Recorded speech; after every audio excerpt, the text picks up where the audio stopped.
Selamat pagi dan salam sejahtera bagi kita semua. Pertemuan kali ini adalah identifikasi bakteri gram positif. Dalam praktikum kali ini, kita akan menggunakan bakteri Staphylococcus aureus dan Streptococcus faecalis atau yang sudah diklasifikasikan ulang namanya menjadi Enterococcus faecalis. Staphylococcus aureus sebetulnya adalah flora normal pada kulit manusia.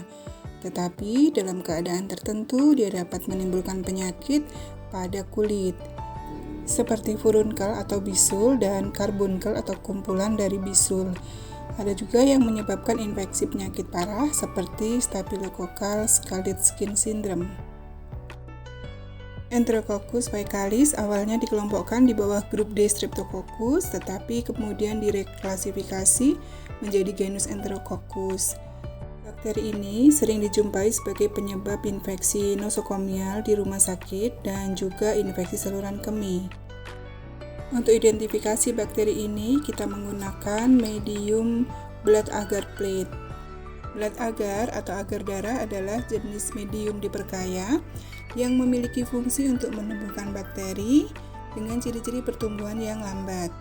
Blood agar ini awalnya berupa medium basal yang kemudian ditambahkan dengan 5% darah merah atau serum darah yang diambil dari domba atau kuda atau kelinci, bisa juga dari kambing dan bahkan manusia.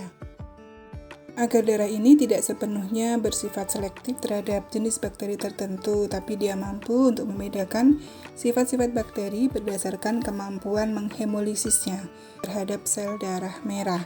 Jadi hemolisis adalah pecahnya atau lisisnya sel darah merah akibat aktivitas bakteri yang dikategorikan menjadi alfa hemolisis, beta hemolisis, dan gamma hemolisis.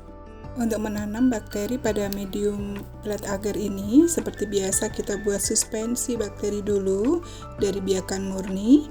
Kemudian setelah didapatkan suspensi bakteri, kita ambil satu ose, letakkan pada medium blood agar, kemudian dipanaskan lagi osenya sampai membara. Lalu kita goreskan menggunakan teknik goresan kuadran. Jadi kita bagi menjadi 4 bagian.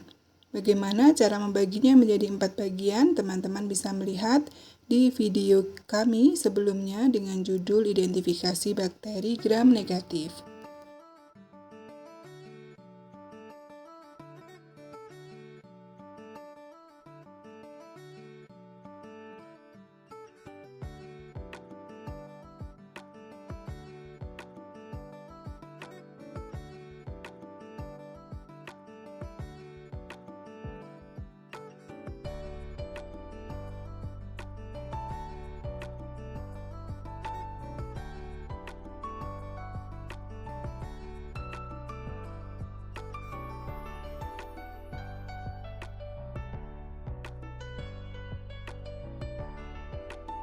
Lakukan untuk kedua bakteri yaitu Staphylococcus aureus dan Streptococcus faecalis.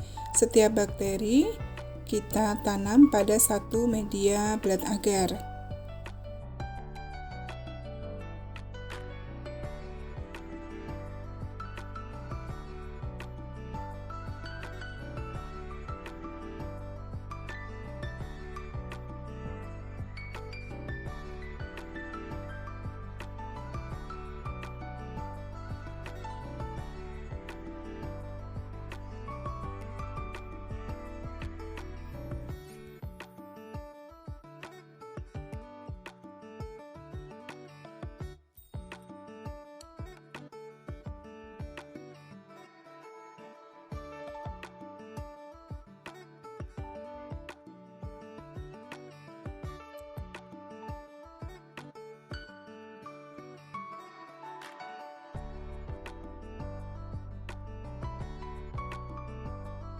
Setelah selesai, posisikan dalam posisi terbalik ya, tutupnya berada di bawah, kemudian kita bungkus menggunakan kertas atau bisa juga menggunakan plastik dan diinkubasi pada inkubator dengan suhu 37 derajat Celcius selama 24 jam. Setelah 24 jam, mari kita lihat pertumbuhan dari medium blood agarnya.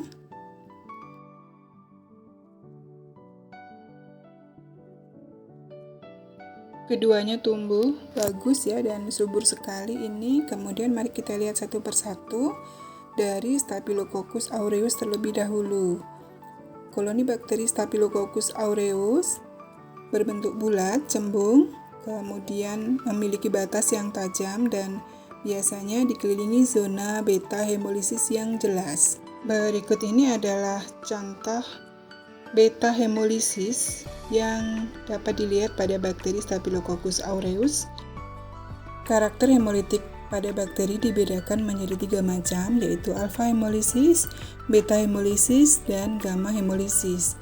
Alpha hemolisis terjadi karena adanya reduksi hemoglobin sel darah merah menjadi metahemoglobin dan menyebabkan perubahan warna medium di sekitar koloni bakteri menjadi hijau atau coklat. Contoh bakteri yang memiliki alpha hemolitik adalah Streptococcus pneumoniae. Sedangkan beta hemolisis adalah lisisnya sel darah merah secara sempurna oleh aktivitas bakteri sehingga menyebabkan terbentuknya zona jernih atau transparan di sekitar pertumbuhan koloni.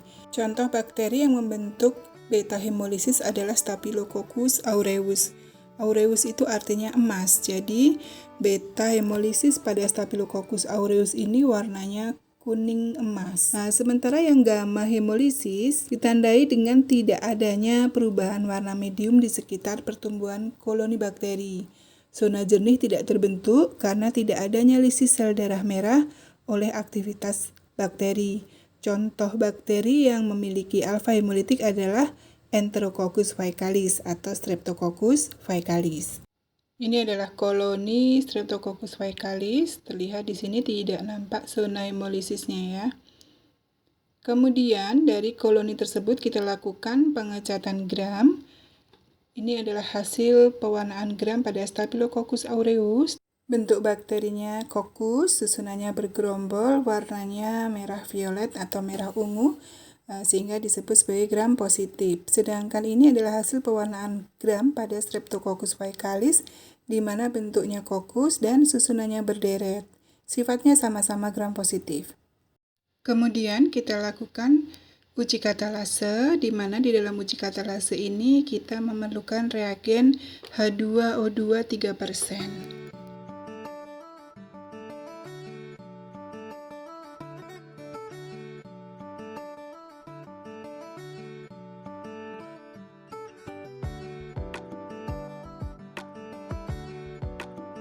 Siapkan objek les bersih, kemudian teteskan 1 tetes reagen H2O2 3%, kemudian kita tambahkan dengan 1 oz koloni bakteri yang diambil dari medium BAP. Lalu kita homogenkan dengan reagennya tadi, lalu dilihat. Jika positif, maka akan terjadi buih atau gelembung-gelembung. Jika negatif, maka tidak terbentuk gelembung.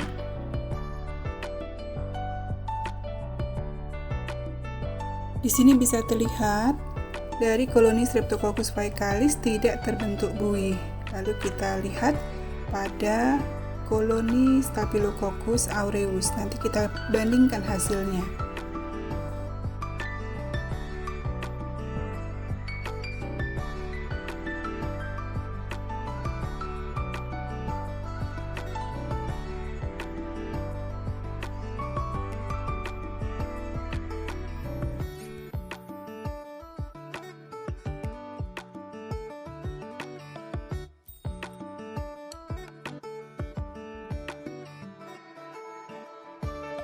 Di sini terlihat hasil uji katalase dari Staphylococcus aureus muncul gelembung atau buih. Jadi, Staphylococcus aureus dikatakan katalase positif, sedangkan Streptococcus faecalis dikatakan katalase negatif.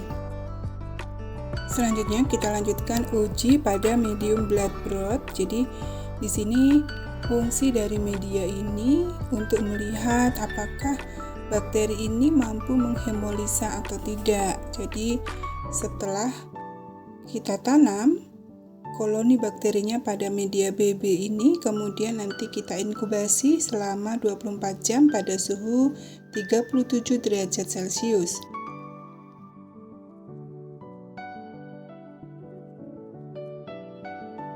Pada hari ketiga, kita akan melihat hasil penanaman pada media BB. Hasilnya seperti ini. Jadi yang sebelah kiri ini adalah hasil dari Staphylococcus aureus dan sebelah kanan itu hasil dari Streptococcus faecalis. Yang di sebelah kiri ini diinterpretasikan sebagai hemolisis atau menghemolisis, sedangkan yang sebelah kanan ini anhemolisis. Selanjutnya kita akan menguji bakteri pada media Eva Broth dan DNase.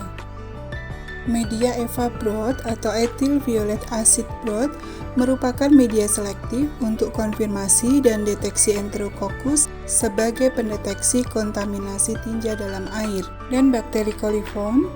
Sedangkan natrium asida dan ethyl violet yang ditambahkan di dalam medium Eva Broth dapat menghambat bakteri batang gram negatif dan dapat menghambat pembentukan spora gram positif.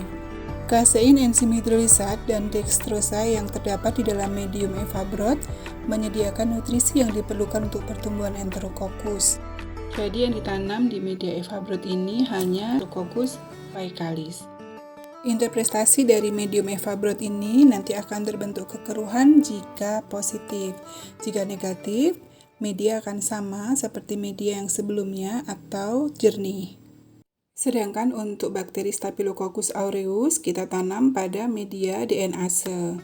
Caranya dengan menarik garis lurus di tengah-tengah media DNase di bagian kemiringannya. Setelah itu kita inkubasi lagi pada 37 derajat Celcius selama 24 jam. Asam deoksiribonukleat atau DNA adalah polimer besar nukleotida yang terlalu besar untuk memasuki membran sel. Untuk memanfaatkan DNA eksternal, sel bakteri mengeluarkan eksoenzim atau DNase di luar sel yang menghidrolisis DNA menjadi nukleotida. Nukleotida kemudian dapat bergerak melintasi membran sel melalui protein transport untuk digunakan. Hidrolisis DNA diuji dengan menumbuhkan bakteri pada DNase tes agar yang dimana di dalam media itu menyediakan nutrisi dan DNA. Tes hidrolisis DNA atau tes deoksiribonuklease atau DNase digunakan untuk menentukan kemampuan suatu organisme untuk menghidrolisis DNA dan memanfaatkannya sebagai sumber karbon dan energi untuk pertumbuhan. Media ini berfungsi untuk membantu dalam mendeteksi aktivitas deoksiribonuklease bakteri dan jamur, terutama untuk identifikasi Staphylococcus yang patogen. DNase agar adalah media diferensial yang menguji kemampuan suatu organisme untuk menghasilkan enzim ekso yang disebut dengan deoksiribonuklease. DNase adalah endonuklease ekstraseluler yang membelah DNA dan melepaskan nukleotida dan fosfat bebas. DNase agar mengandung nutrisi untuk bakteri, DNA, dan sebagian besar methyl green sebagai indikator. DNase memungkinkan organisme yang memproduksinya untuk memecah DNA menjadi fragmen yang lebih kecil. Ketika DNA dipecah, DNA tidak lagi berikatan dengan methyl green dan halo yang jelas akan muncul di sekitar area di mana organisme penghasil DNase telah tumbuh. Dalam DNase agar yang tanpa indikator, hidrolisis DNA diamati dengan menambahkan HCl. Kemudian HCl ini akan mengendapkan DNA yang tidak terhidrolisis sehingga membuat media menjadi buram. Oleh karena itu, koloni penghasil DNase menghidrolisis DNA dan menghasilkan zona bening di sekitar pertumbuhan. Berikut ini adalah hasil dari uji Eva Broth, di mana yang ditanam pada media ini adalah Streptococcus faecalis dan hasilnya positif. Terjadi kekeruhan jika dibandingkan dengan media yang masih steril. Di sebelah kiri di media yang masih steril, sedangkan yang di sebelah kanan adalah hasil pada penanaman Streptococcus faecalis. Jadi disimpulkan hasilnya adalah positif. Ini adalah hasil bakteri Staphylococcus aureus pada media DNase. Setelah ditambahkan HCl 10N, terlihat zona jernih di sekitar penanaman bakteri. Sebagai ringkasan dari identifikasi bakteri gram positif kita, dapat dilihat pada tabel ini, di mana untuk uji identifikasi dari kedua bakteri bisa dilihat perbedaannya, dan ini adalah rangkuman dari langkah kerja identifikasi gram positif. Jadi untuk identifikasi gram positif kita membutuhkan waktu 4 hari. Terima kasih sudah menonton video ini, semoga bermanfaat dan selamat belajar, semoga sukses.